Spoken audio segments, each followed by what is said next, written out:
Olá a todos, eu sou a Paula e hoje venho dar-vos a minha opinião sobre um livro que eu acho que não tem tido o destaque que merecia, que é Vardo, Depois da Tempestade, de Kieran Millwood Hargrave.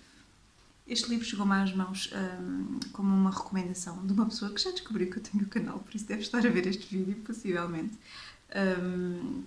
Mas eu nunca tinha ouvido falar dele, nem no Booktube, nem em lado nenhum. Na verdade, eu nunca tinha ouvido falar do livro até ela me sugerir.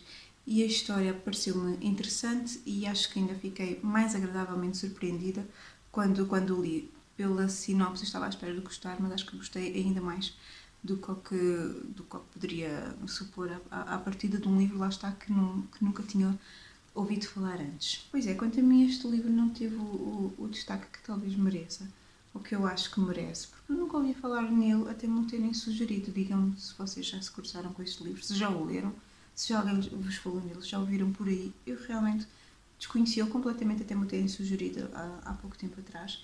E o livro é relativamente recente, ele é de abril de 2020, se não estou em erro, portanto tem um aninho. E eu não, até agora não tinha ouvido falar nele, mas eu devorei. Eu gostei muito desta leitura. Ele passa-se em Vardo, lá está, e depois de uma tempestade. O título é bastante ilustrativo, mas pronto, onde é que é Vardo? Vardo é mesmo no norte eu vou pousar o livro porque eu não sei se está a fazer reflexo. Vardo fica mesmo ao norte da Noruega, portanto, numa terra isolada, muito fria, com invernos rigorosos, e passa-se em 1617, exato. Portanto, ao nível da época, também uma época complicada, com poucos recursos, com mentalidades diferentes, enfim, uma vida muito dura, retrata a vida muito dura daquela gente, sobretudo depois desta tempestade. Eles vivem muito da pesca e foi numa das saídas para a pesca que todos os 40 homens daquela vila, tirando o padre, as crianças, toda a população masculina da vila foi morta, morreram afogados. Então o que acontece é que aquelas mulheres que já não tinham uma vida fácil, de repente se veem sozinhas, sem os pais, os irmãos, os filhos, a fazerem o luto e mais do que isso ainda, a lutarem para sobreviver, porque não têm os recursos que vinham do mar que eles traziam, portanto têm que enfrentar a fome, o frio, tudo isso, porque todas as tarefas masculinas, agora não há homens para fazer, e para as fazerem, então, para sobreviverem, têm elas que assumir esse papel e fazerem-se à vida, desenrascarem-se e deixarem de ter o papel clássico que a mulher tinha na altura e fazer outro tipo de coisas que não era muito bem visto que as mulheres fizessem para poderem sobreviver. E assim conseguem aguentar-se durante ano e meio, com muito sofrimento, com muita luta, com muito esforço, mas lá se aguentam até que, um ano e meio depois, alguém acha que realmente as mulheres sozinhas precisavam de ajuda de um governador, de alguém que as orientasse, porque são mulheres, não é? Não podem, como é óbvio, viverem sozinhas um ano depois, lembraram-se disso. Então, destacam lá para aquela terra de ninguém um governador que é muito ligado à igreja de uma forma não muito positiva. Imaginem a Inquisição, pessoas quadradas, pronto. É essa pessoa que vai para lá e que se depara, ela está com mulheres independentes ou fora daquilo que é suposto ser o que é definido para a época, sobretudo aos olhos da igreja. E então começa uma caça às bruxas, porque se não te enquadras naquilo que é descrito como uma maneira de ser, és provavelmente uma bruxa.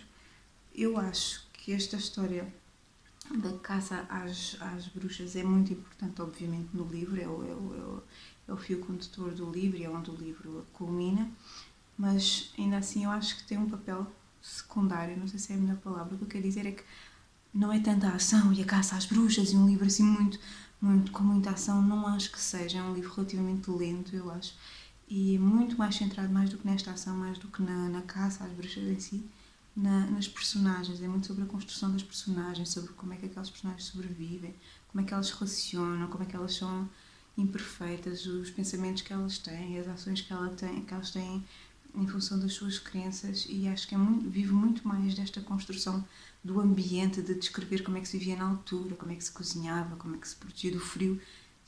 Acho que o livro vale muito mais ainda por por nos transportar no tempo e por nos fazer conhecer aquelas pessoas, do que propriamente pela história da caça às bruxas, que obviamente é super impactante, é super emotiva e ainda por cima baseada numa história real. Eles até fizeram lá um monumento em memória de todas as mulheres que foram lá mortas por serem consideradas bruxas. Portanto, obviamente que isso é uma parte importantíssima do livro, mas o caminho até lá chegar eu acho que é maravilhoso. É um livro que tem uma escrita belíssima, belíssima.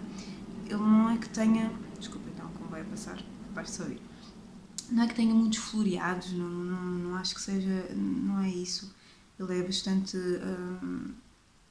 como é que eu ia te explicar? Não tem muitos floreados, é uma escrita bastante fluida, lê-se muito, muito bem, mas tem umas subtilezas, tem um...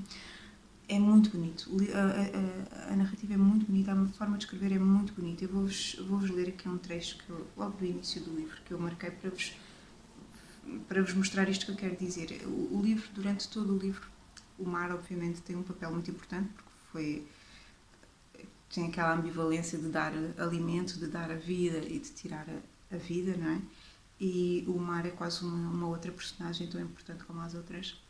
E está sempre, sempre presente ao longo do livro. E neste trecho que eu vos vou ler, vocês vão perceber. Está a descrever um parto a uma mulher que estava grávida, pouco tempo depois da tempestade, está a dar à luz. E então, para vocês verem como o mar está sempre presente e como é o tipo de escrita.